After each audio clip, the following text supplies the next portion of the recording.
From boat to base tonight, efforts underway to get thousands of people off the Grand Princess cruise ship. The ship docking at the port of Oakland this afternoon. 21 people on board testing positive for the virus. Those folks headed to the hospitals, but hundreds of Californians are getting bused to our area from port to Travis Air Force Base in Fairfield. The first buses arrived this evening with more expected. They'll be under a quarantine at that base for 2 weeks. CBS 13's Laura Hafley watched those buses arrive. She joins us live outside the base with what happens next here. Laura?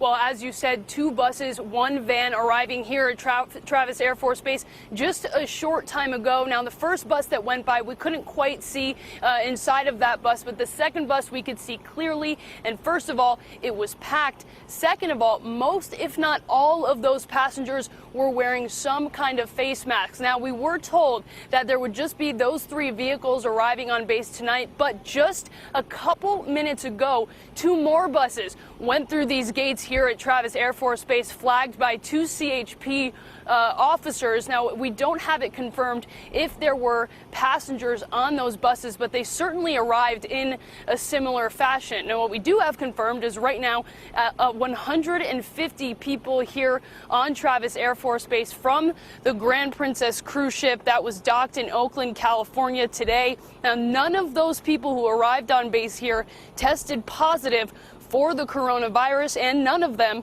have shown any symptoms. Now, they will all immediately begin a 14-day quarantine on base before they are allowed to go home. Now, I spoke to the mayor of Suisun City, which is right next door to the Air Force Base and is home to a number of employees. She told me the base has been in communication with her throughout the whole process, but despite that open dialogue, people in her city are anxious about the close proximity of potential COVID-19 carriers.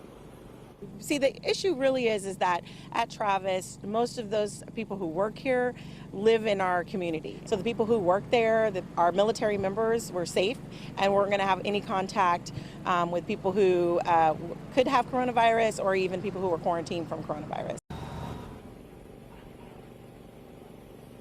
Now, again, 150 passengers are here at Travis Air Force Base from that cruise ship. As for the other passengers on board, the ones who are not United States citizens will be sent back to their respective home countries. The ones who are U.S. citizens but are not California residents will either be sent to a military base in Texas or a military base in Georgia. And as you said before, the ones who tested positive for coronavirus on board the Grand Princess cruise ship will be sent to area hospitals. A story we will continue to follow.